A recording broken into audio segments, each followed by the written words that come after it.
जन्म एक दोष है, जन्म एक दोष है, जन्म जरा मृत्यु विनाश ना है, और इस दोष को भगवान ने समाप्त कर दिया है। संसार में हर जीव, बिल्ली, कुत्ता, बंदर, सब अपनी परंपरा को बढ़ाते हैं। बढ़ाते कि नहीं बढ़ाते, बताइए मुझे। शेर, गधा, गधा तक अपनी परंपरा को बढ़ा लेता है, और एक मनुष्य ने भी अपनी परंपरा को बढ़ा लिया तो कोई बड़ी बात हुई क्या? चूहा भी बढ़ा लेता है, बंदर भी बढ़ा लेता है, मच्छर भी बढ़ा लेते हैं। दुनिया में जितने जीव, जितने प्राणी हैं, पेड़ पौधे हैं, उनके साथ भी बीज आता है। हर फल के साथ में, हर सब्जी के अंदर बीज होता कि नहीं होता? आप बीज देखते तो हो, मगर बीज को देखकर सोचते नहीं हो। हर वस्तु अपने साथ बीज लेकर आती है अपनी परंपरा को आगे बढ़ाने के लिए। लेकिन एक मनुष्य पर्याय है कि जिसमें अपनी परंपरा को हम काट सकते हैं, अपने जन्म का नाश कर सकते हैं, वो है मनुष्य पर्याय, वो है मनुष्य पर्याय। और इसमें भी जन्मदिन ही मनाते रहे तो कहां जाकर हम इसको काटेंगे? भगवान ने जन्म का नाश कर दिया। भगवान ने जन्म तो लिया है मगर अगला जन्म उनका नहीं होगा। भगवान के तीर्थंकर के 5 कल्याणक होते हैं। गर्भ कल्याणक, जन्म कल्याणक, आगे बोलो ना, तप कल्याणक, ज्ञान कल्याणक, मोक्ष कल्याणक। पहला गर्भ है, दूसरा जन्म है। इसमें से आपके कितने हो गए? उंगली बताओ, उंगली दिखाओ मुझे, कितने कल्याणक हो गए आपके? बहुत ऊंची करो ना, हाथ ऊंचा करो, जो टीवी में देख रहे हैं वो भी बता सकते हैं। कितने? 2 कल्याणक हो गए, बहुत बढ़िया। 2 कल्याणक धारी बैठे हैं, मेरे नहीं हुए, आपके हो गए। ओ धन्य हो गए हम तो आपको देख के ही। गर्भ कल्याणक, तीर्थंकर भगवान जब गर्भ में आते हैं तो 6 महीने पहले, गर्भ में आने से 6 महीने पहले, और जब तक भगवान गर्भ में होते हैं 9 महीने, तब तक कुबेर इंद्र स्वर्ग से रत्नों की वर्षा करता है। आपका गर्भ कल्याणक हो गया ना? आपके यहाँ क्या वर्षा था? आपके यहाँ किस चीज की बारिश हुई थी? अरे पत्थर भी नहीं बरसे कि मकान बनाने के काम आ जाते हैं। अच्छा, गर्भ कल्याणक हुआ आपका? नहीं हुआ? ओहो, अभी तो आप कह रहे थे हुआ है। जब भगवान गर्भ में आते हैं तो उनकी माता की सेवा करने के लिए अष्ट देवी आती हैं। आपकी माता की सेवा करने कौन आया था? पता नहीं, कोई आया था या अपने हाथ से रोटी बना के खा रही थी, ये भी पता नहीं है। और आ भी गया होगा तो पड़ोसन होगी, बहन होगी, सासू होगी, यही लोग होंगे, बाकी कोई देवी वगैरह तो नहीं आई होगी, ये तो गारंटी है। चलो, मतलब आपका गर्भ कल्याणक नहीं हुआ, बोलो ना, हुआ क्या? जो आखिरी बार गर्भ में आए, उसके बाद कभी गर्भ में आए ना दोबारा, उनका गर्भ कल्याणक होता है। जिनका गर्भ स्वयं के और दूसरों के कल्याण के लिए होता है, उनका गर्भ कल्याणक होता है। बताइए आपका कितना कल्याणकारी है? आते ही तो माता को बेड रेस्ट में भेज दिया होगा, बेचारी बीमार हो गई होगी, उठ नहीं पा रही होगी, डॉक्टरों के चक्कर लगा रही होगी। पहले के समय में महिलाएं ऐसे समय में खूब मेहनत करती थी, आखिरी समय तक चक्की चलाती थी, पानी खींचती थी, कपड़े धोती थी, सारे काम करती थी। अब तो वो पेट में आता है और आते ही बेड रेस्ट। अब वो जो माँ को काम नहीं करने दे रहा है, वो आने वाला क्या वीर होगा क्या? वो तो आलसी पैदा होगा। आते ही आराम किया है, आते ही आराम किया तो अब जिंदगी में क्या करेगा? अब वो काम नहीं कर पाएगा, ना माँ को करने दिया और ना खुद कर पाएगा। बस बटन का काम बचा है, बटन दबाते रहो, कंप्यूटर की, मोबाइल की, सब चीज की बटन ही दबाते रहो। वही युग आ गया है कि बटन दबाओ और चीज मिल जाए, बटन दबाओ रोटी बन जाए, बटन दबाओ बर्तन हो जाए, बटन दबाओ कपड़े धुल जाए, बटन दबाओ सब कुछ। बस एक चीज के लिए बटन नहीं दबानी पड़ेगी, खाना खाने के लिए, वो तो आपको ही खाना पड़ेगा, हाथ से उठाना भी पड़ेगा और मुंह में डालना पड़ेगा। ऐसी कोई मशीन बनी क्या कि जो मशीन आप आ करो और वो मुंह में खाना डाल दे। मशीन बनी क्या ऐसी? कोई नहीं बनी ना अभी तो, अब बन जाएगी बस, लेकिन चबाना आपको पड़ेगा। ऐसी कोई मशीन नहीं बन सकती जो चबा के तुम्हें दे दे, और दे देगी तो तुम खाओगे नहीं, क्योंकि स्वाद नहीं आएगा फिर तुम्हें। तो माँ के गर्भ में जब तीर्थंकर बालक आते हैं तो देवियां उनकी सेवा करने आती हैं, मनोरंजन करती हैं। मगर आप जब गर्भ में आए थे तो कौन सेवा करने आया था? पता नहीं, कोई देवी नहीं आई, माँ को ही सारे काम करने पड़े होंगे। अगला, भगवान का जब जन्म हुआ था तो स्वर्ग से सौधर्म इंद्र 7 प्रकार की सेना को लेकर आया था, और भगवान को वहां से ले जाकर सौधर्म इंद्र पांडुक शिला पर ले जाता है, सुमेरु पर्वत पर, और भगवान का 1008 कलशों से अभिषेक होता है। आपके अभिषेक के लिए कौन आया था? बताइए ना, अभी तो कह रहे थे मैं 2 कल्याणक हो गए, आप बोलो ना कितने कल्याणक हुए? कौन आया था आपके अभिषेक करने? एक नरसाई होगी और 1 लोटा पानी डाल दिया होगा, और कोई नहीं आया होगा। ऐसे का जन्म कल्याणक नहीं होता है। जन्म कल्याणक उनका होता है जिन्होंने अपने जीवन को सार्थक करने के लिए जन्म लिया है, जो मोक्ष जाने के लिए आए हैं, जो स्वयं के और दूसरों के कल्याण के लिए जन्म ले रहे हैं, उनका जन्म कल्याणक मनाया जाता है। किनका मनाया जाता है? जिन्होंने अपना जन्म और दूसरों का जन्म सार्थक करने के लिए जन्म लिया है। भगवान का जन्म कल्याणक, उन्होंने इस धरती पर जन्म लिया, हम आज तक उनकी पूजा कर रहे हैं। हमारा कल्याण हो रहा है कि नहीं हो रहा है? उनकी प्रतिमा की पूजा करके हमारा कल्याण हो रहा है। ऐसा जन्म लिया कि जब तक ये काल चलता रहेगा तब तक इनके माध्यम से हजारों करोड़ों जीवों का कल्याण होता रहेगा। इसलिए इनका जन्म कल्याणक मनाया जाता है। कितने अच्छे से मनाते हैं अपन महावीर जयंती। आदिनाथ भगवान का जन्म कल्याणक, जयंती और जन्मदिन 3 चीज होते हैं।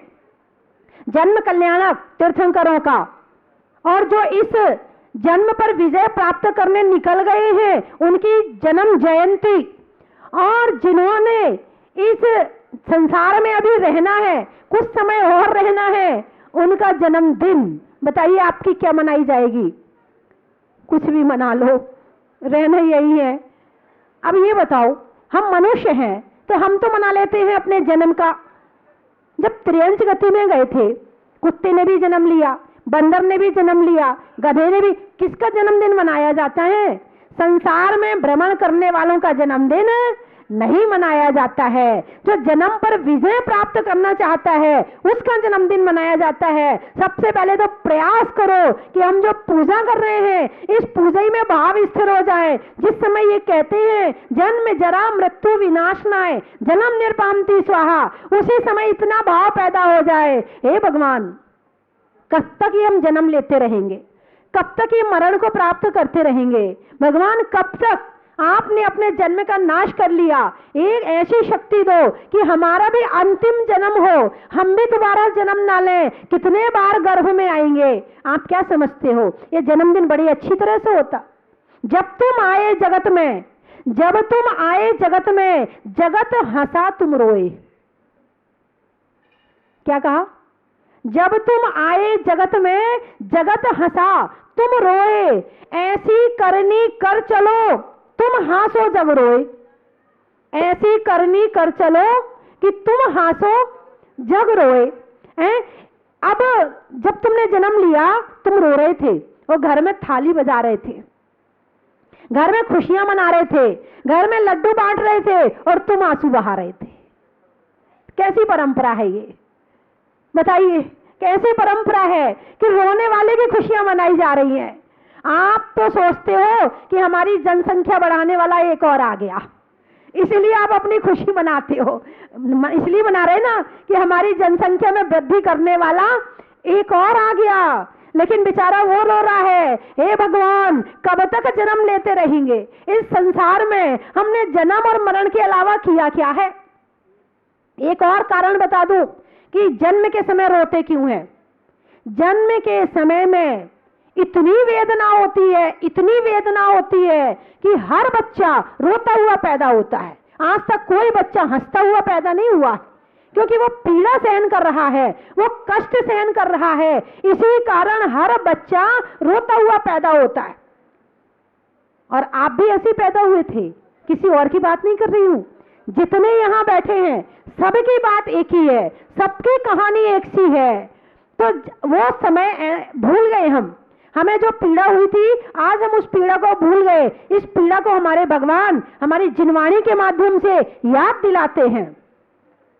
और पंडित दौलत राम जी छैडाला में भी कहते हैं कि जिस समय पैदा हुए थे उस समय के कष्ट को करोड़ों जिभ्या कह नहीं सकती हैं। इतनी पीड़ा हमने सहन करी। और गर्भ की पीड़ा, अभी आपको 4 घंटे कहा जाए जैसे बैठे हैं, हिलना मत। आप लोग बच्चे लोग स्टेचू खेलते ना, स्टेचू करते नहीं करते हैं? बिल्कुल जैसे हो, हिलना मत। 4 घंटे ऐसे बैठ सकते हो? अरे बोलो ना, नहीं बैठ सकते हो? कितना मुश्किल है? और 9 महीने ऐसे हाथ और ऐसे ही पांव, देखा होगा आपने, कई जगह चित्र बने होते हैं गर्भ के समय के। 9 महीने तक ऐसे मां के गर्भ में उल्टे लटके रहे, सीधे भी नहीं थे, उल्टे लटके रहे। धर्म स्नेही बंधुओं, चर्चा जन्म पर चल रही है। 18 दोषों में एक दोष जन्म भी है। भगवान ने भी जन्म लिया, उसे दोष मत मानना। उनका जन्म कल्याणक हुआ है, जन्म पर विजय प्राप्त कर ली उन्होंने, तब जन्म लिया है। राम ने भी जन्म लिया, हनुमान ने भी जन्म लिया, पारसनाथ जी ने भी जन्म लिया, कीड़े मकोड़े भी जन्म लेते हैं और हमने भी जन्म लिया। जन्म सबने लिया है, लेकिन हमारे जन्म में, कीड़े मकोड़ों के जन्म में और तीर्थंकरों के जन्म में अंतर क्या है? जन्म सबने लिया है, लेकिन कितना गहरा अंतर है। तीर्थंकर ने जन्म लिया, उनका अंतिम जन्म है, इसके बाद उनका अब आगे जन्म नहीं होगा।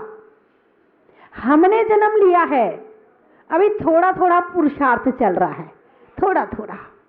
मनुष्य पर्याय प्राप्त करी, जैन कुल में आए, थोड़ा थोड़ा धर्म करना शुरू कर दिया, मार्ग पकड़ लिया है, मगर गाड़ी की स्पीड बहुत कम है। गाड़ी तो मिल गई है, अच्छी गाड़ी मिल गई है, हम गाड़ी में भी बैठ गए हैं, मगर अभी हमारी गाड़ी की स्पीड जरा स्लो है। कभी कभी पेट्रोल खत्म हो जाता है तो कभी कभी खड़ी भी हो जाती है। फिर थोड़ा हम डालते हैं, कोई गुरु महाराज आते हैं, वो फिर प्रेरणा करते, भैया धर्म करो, व्रत करो, उपवास करो, भक्ति करो। फिर उन गाड़ी में पेट्रोल डलता है, हमारी गाड़ी फिर धीरे धीरे चलने लगती है। फिर थोड़े दिन महाराज माता जी नहीं आते, फिर खड़ी हो जाती है। कोई कोई गाड़ी ऐसी होती है, एक बार चलती है तो चलती चली जाती है, फिर रुकती नहीं है, वो चलती चली जाती है। लेकिन कुछ ज्यादातर गाड़ियां ऐसी हैं, थोड़ा सा चले फिर खड़ी हो गई, फिर चले फिर खड़ी हो गई। इस तरह से थोड़ा सा पुरुषार्थ शुरू हो गया है। अब कीड़े मकोड़ों का जन्म कैसा जन्म है? शाम को जन्म लिया, बारिश का मौसम चल रहा है, इस समय कीड़े मकोड़े बहुत हो रहे हैं, आप देख रहे हो, वो भी जन्म लेते हैं। लेकिन उनका जन्म कैसा है? उनका जन्म ऐसा है, रात को जन्म लिया, सुबह कोई कौवा चिड़िया आए, चले गए उनके पेट में, हो गया जन्म पूरा, एक भाव पूरा कर लिया। रात भर में एक भाव पूरा करके अगला जन्म कहीं और ले लिया, वो भाव पूरा किया, अगला जन्म कहीं और ले लिया। जन्म तो लिया है, मगर उनने केवल अपना भाव पूरा किया है, उस जन्म को सार्थक नहीं किया है। और उनके पास योग्यता भी नहीं है कि वो उस जन्म को सार्थक कर सके, योग्यता भी नहीं है उनके पास में। इसीलिए हमारे पास तो बहुत योग्यता है, थोड़ी नहीं है, बहुत है, विशाल है, बहुत कुछ कर सकते हैं, इस जन्म को लेके बहुत आगे तक बढ़ा सकते हैं। तो बंधुओं, जन्म लेना बड़ी बात नहीं है, जन्म लेकर के उस पर विजय प्राप्त करना बड़ी बात है। अच्छे घर में जन्म ले लिया, कोठी मिल गई, बंगला मिल गया, गाड़ी मिल गई, सब कुछ मिल गया, अभी भी कोई बड़ी बात नहीं है। लेकिन जब तक हम आत्मा के कल्याण के मार्ग पर नहीं चलेंगे तब तक हमारा जन्म लेना सार्थक नहीं हो सकता है। सार्थक तभी होगा कि जन्म लेकर जन्म की परंपरा को तोड़ने के काम करें, और वरना ऐसे जन्म तो अनादिकाल से ले रहे हैं। यहां आपने जन्म लिया, इसके पहले आप कहां थे? कहां थे? भूल गए, याद नहीं है ना? इसके पहले कहां थे? उसके पहले कहां थे? उसके पहले कहीं तो थे ना, ये तो पक्का है कि कहीं तो थे, क्योंकि हम जीव हैं। जीव किसे कहते हैं? जानने, सोचने, समझने की शक्ति हो, वो जीव है। चलिए थोड़ा सा ठीक है, और कोई बता सकता जीव किसे कहते हैं? आप कौन है? जीव हैं कि अजीव हैं? आप जीव हैं? एक बार फिर सोच लो, आप जीव हैं कि अजीब है?